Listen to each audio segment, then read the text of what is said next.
Hey everyone!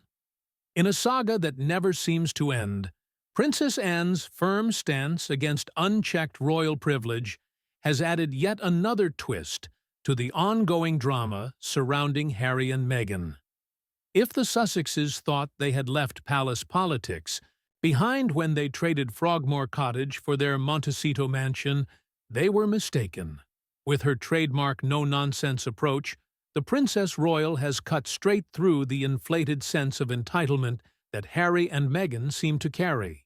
Like luxury baggage, Harry and Meghan have always portrayed themselves as underdog rebels, bravely challenging an outdated institution. However, Princess Anne's recent actions expose the glaring contradictions in their narrative. They claimed independence as their mission and financial freedom as their goal. Yet, when the royal funds were cut, their complaints of injustice grew louder. One can almost picture Meghan's shocked expression, clutching imaginary pearls as the reality set in. Their journey from royal darlings to self-proclaimed exiles has been a masterclass in hypocrisy and self-promotion. Their calls for privacy are constantly drowned out by their own PR machine, churning out Netflix specials, memoirs, and magazine covers. If irony had a spokesperson, it would undoubtedly be them, demanding to be left alone while simultaneously sharing their most private moments for a hefty paycheck. Take Sandurdi Didurd Sedatwanendursti. For instance, the infamous Oprah interview, the moment they truly cemented. Harry and Meghan built their brand on being professional victims, carefully crafting an image of wounded innocence under flawless lighting. Meghan delivered her grievances with an emotional intensity worthy of an Oscar, while Harry sat beside her, a shadow of his former self, nodding along to accusations that were vague at best and contradictory at worst. It was a performance meant to draw sympathy, but for those paying attention, it reeked of opportunism. Take their claim of being financially cut off, conveniently leaving out Harry's multi-million-pound inheritance from his mother, Diana, and the substantial fortune left by the Queen Mother. Their attempt to paint themselves as struggling, all while signing multi-million-dollar deals with streaming giants, wasn't just tone-deaf, it was downright insulting to those genuinely facing financial hardships. Their Netflix docuseries only amplified the theatrics. Marketed as a groundbreaking tell-all, it delivered little more than a self-indulgent montage of carefully curated stories, designed more for their own glorification than for revealing any real truth. Meghan, ever the actress, recounted her supposed hardships with tears perfectly timed for maximum emotional impact. Harry, meanwhile, seemed more focused on blaming his family for every misstep rather than taking any accountability himself. Their repeated complaints about media intrusion were especially ironic, considering they willingly handed over private footage for public consumption. What makes their narrative even more frustrating is the sheer sense of entitlement it reveals. Harry and Meghan seem to believe the world owes them not just attention, but constant admiration. When they don't receive it, they quickly play the victim card with a skill that would impress even the most seasoned PR strategist. Their habit of turning every perceived slight, real or imagined, into a major injustice highlights a staggering level of self-absorption. This victim mentality extends to their portrayal of their relationships with the royal family. In their eyes, they are the wronged parties, unfairly maligned by a cold and unfeeling institution. Their actions tell a different story. From airing private family matters in public to taking subtle jabs at senior royals, it's clear that settling scores takes priority over reconciliation. Their ability to exploit their royal ties while simultaneously condemning the monarchy is hypocrisy at its finest. Meghan, in particular, has mastered the art of playing both sides. She wants to be seen as a modern feminist icon, yet she has no issue leveraging the very institution she criticizes for personal gain. Her attempts to present herself as a relatable every woman, fall flat when contrasted with her love for luxury and calculated efforts to ingratiate herself with Hollywood elites. Whether she's name-dropping Beyoncé or posing for high-profile magazine spreads, every move seems designed to enhance her image, rather than contribute to a meaningful cause. Harry, meanwhile, cuts a rather pitiful figure. Once the fun-loving and beloved Spare, he now appears completely overshadowed by. Meghan's ambitions seem to have completely consumed Harry. His attacks on his family aren't just disloyal, they're deeply ungrateful. Despite his claims of suffering within the royal institution, it's undeniable that his privileged upbringing gave him opportunities and resources most people could only dream of. His refusal to acknowledge this privilege only highlights the glaring disconnect between his words and reality.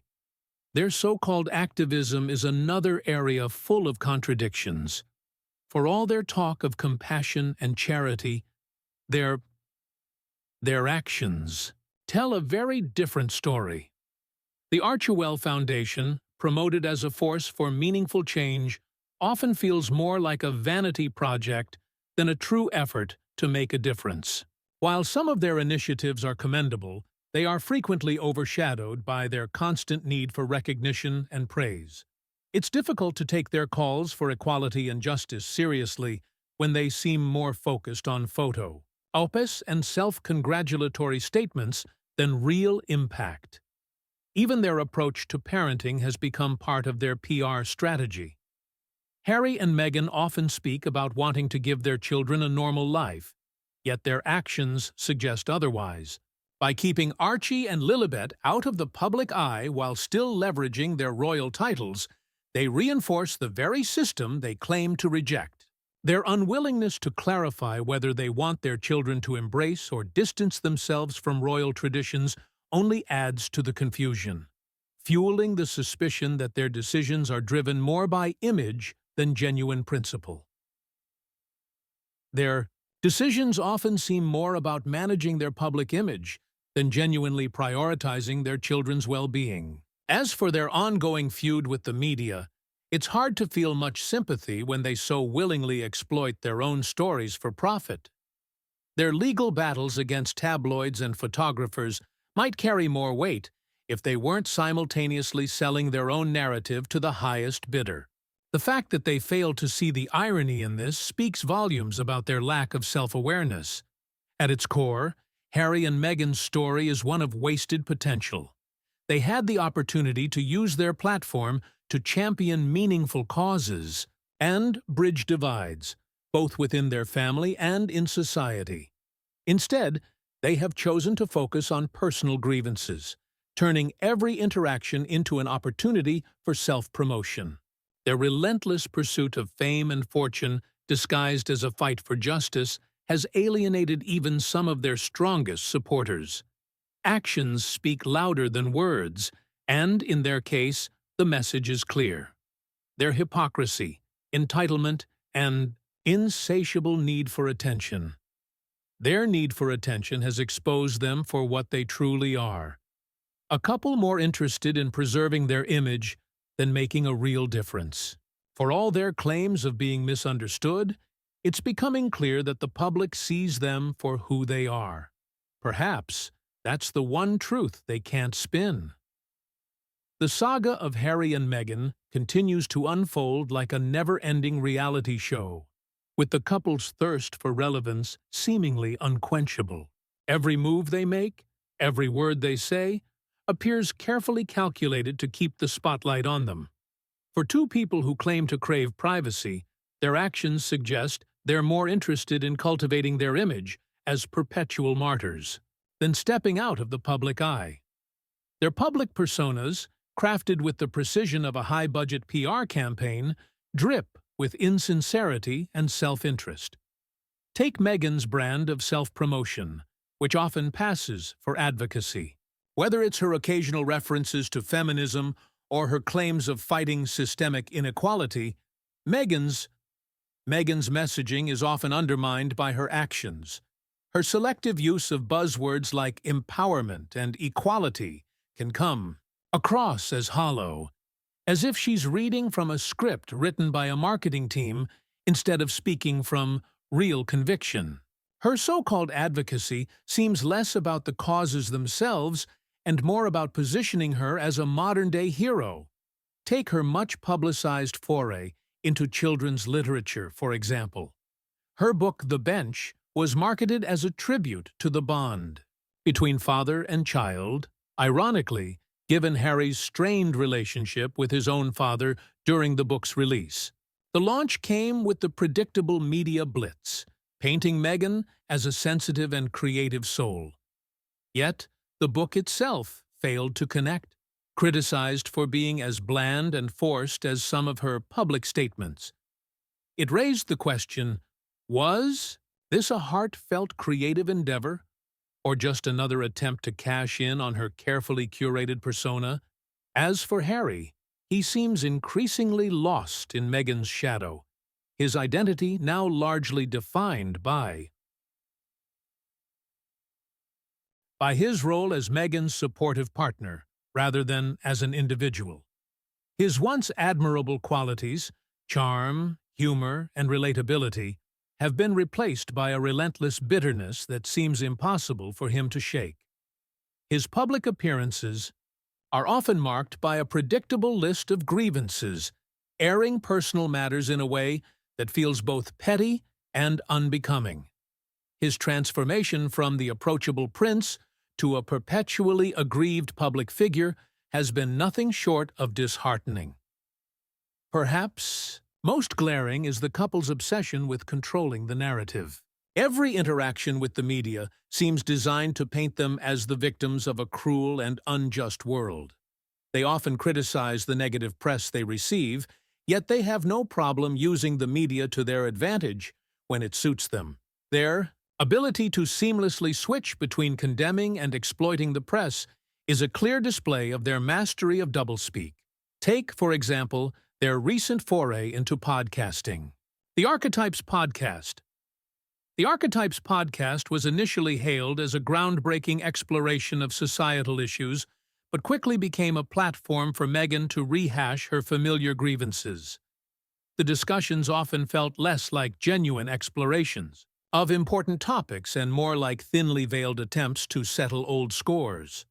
The podcast's lukewarm reception reflected growing fatigue with their one-note narrative, as even their most loyal supporters began to question the sincerity of their intentions.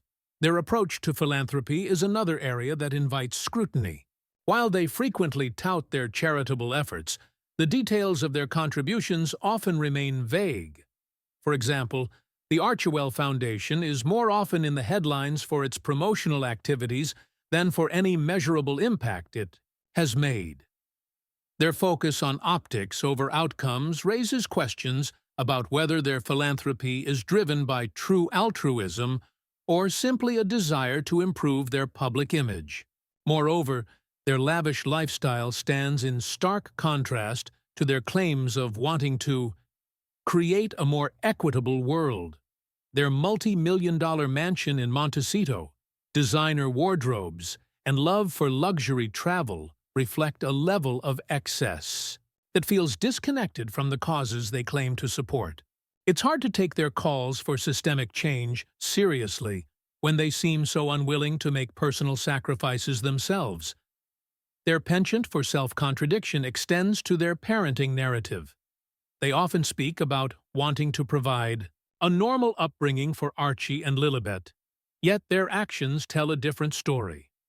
While their decision to keep their children out of the public eye might seem admirable at first, it's hard to ignore how they continue to use their children's royal titles to further their own interests. Their selective approach to privacy, shielding their children from scrutiny while still leveraging their royal status, only highlights their hypocrisy. Even their relationship with the entertainment industry is filled with contradictions. While they claim to value authenticity and integrity, their collaborations often feel more like calculated moves to stay in the limelight than genuine creative endeavors.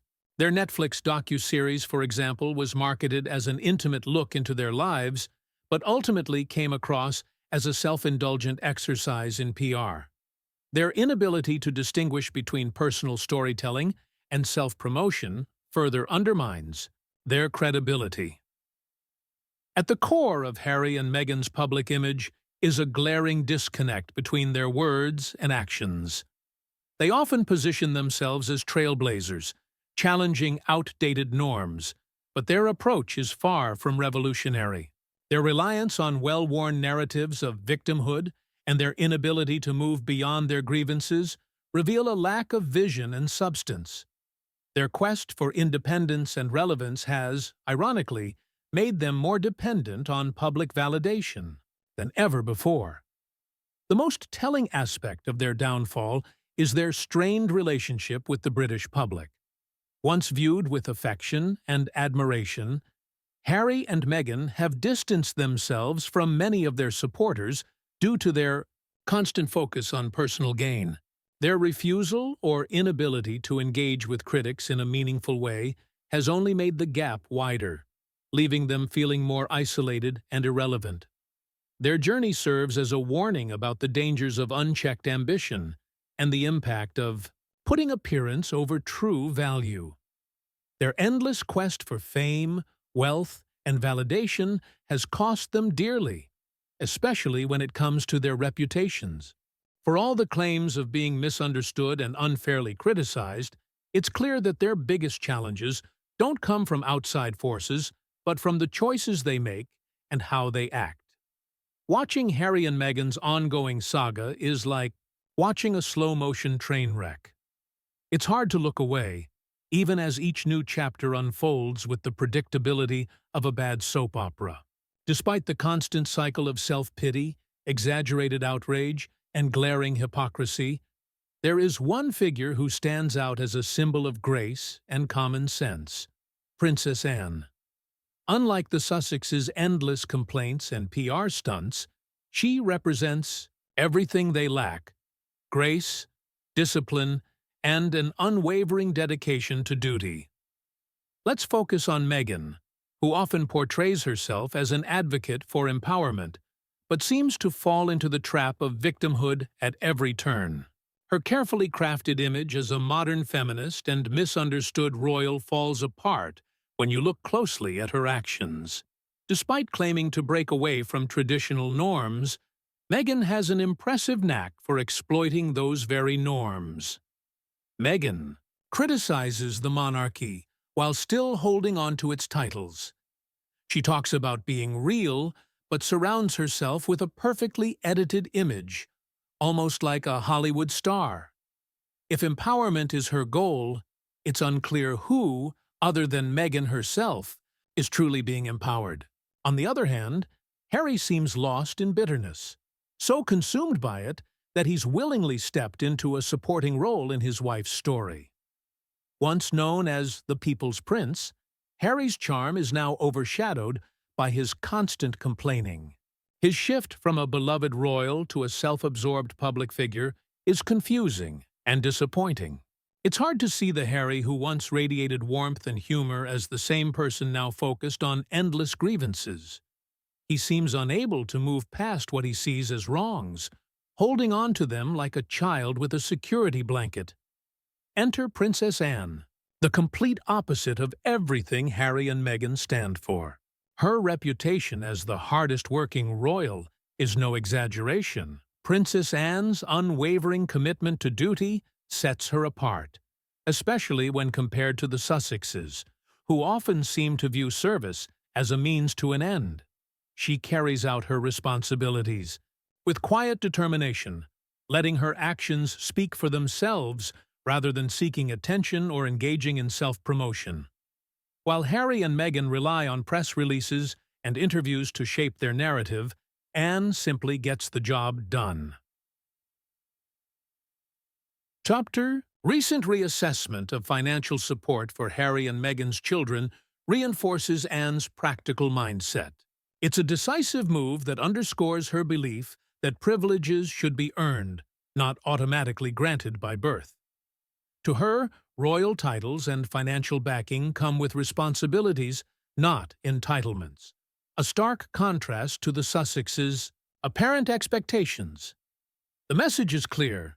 The monarchy is not a welfare system, and those who step away from its duties cannot expect to enjoy its benefits. Anne's approach also highlights the Sussexes' struggle to grasp the importance of accountability. While Princess Anne leads by example, proving that service is the foundation of the monarchy, Harry and Meghan often seem more focused on using their royal status for personal gain.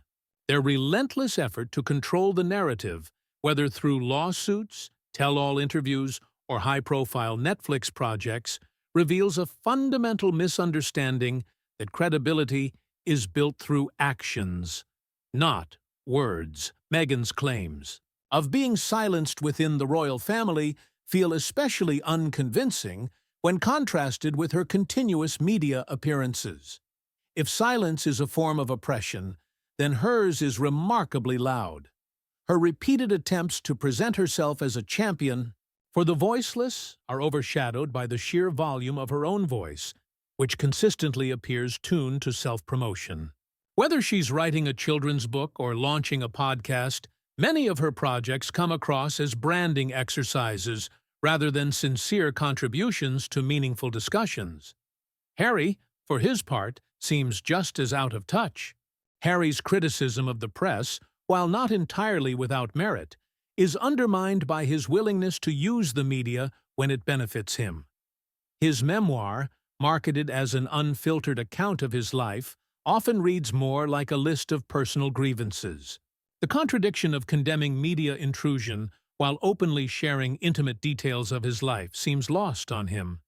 He appears torn between wanting privacy and seeking the spotlight, creating a disconnect that weakens whatever message he is trying to convey.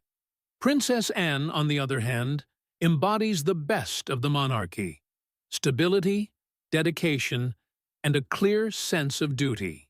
She doesn't indulge in self-pity or seek public admiration. Her work speaks for itself, and it speaks volumes. In a world increasingly shaped by empty gestures and performative activism, Anne's authenticity stands out. She is a living example of the belief that character is defined by actions, not words, a lesson the Sussexes have yet to grasp. The financial impact of Anne's recent decision is secondary to its symbolic significance. By drawing a clear line, she has reinforced the monarchy's commitment to service and accountability. It is a statement that places duty above entitlement, a principle that Harry and Meghan seem to struggle with time and again. While they may see this move as a slight, it is simply a reflection of their own choices. They wanted independence, and now they have it. Yet they seem unable to embrace it without holding on to the privileges of the institution they claim to have left behind. For all their talk of modernizing the monarchy, Harry and Meghan's actions reveal a surprisingly outdated mindset. They appear to believe that staying relevant requires constant visibility, as if media exposure equates to influence. Anne's approach, by contrast, is a masterclass in quiet effectiveness. She understands that true influence is not about being seen or heard at all times. It is about the impact of one's actions. Respect is earned through consistent, meaningful contributions, not through titles or publicity. As the Sussexes continue to navigate life outside the royal fold, they would do well to take note of Anne's example. She has found a way to balance tradition with modernity, fulfilling her duties without chasing personal gain. Her approach is a model for what the monarchy can and should be. In an era where inherited privilege is under scrutiny, Anne has proven that the monarchy's relevance comes not from wealth or status, but from its ability to adapt and serve. The contrast between Anne and the Sussexes is both striking and revealing. While Anne represents the monarchy at its best, dedicated, stable, and purposeful, Harry and Meghan often seem determined to showcase its worst traits: entitlement, hypocrisy, and an unrelenting need for attention. Their actions serve as a reminder that royal status means little without the dedication to uphold it. Through her quiet determination and unwavering commitment, Anne has offered a powerful counterpoint to the Sussexes' ongoing spectacle. This stark contrast leaves little doubt about who truly upholds the values of the monarchy, and who merely uses it as a platform for personal ambition. As the Harry and Meghan saga continues to unfold, one has to wonder, will they ever take a lesson from Princess Anne's example? Or are they too set in their ways? What do you think? Is it time for them to embrace true independence? Or will they continue seeking validation through the media? Share your thoughts below.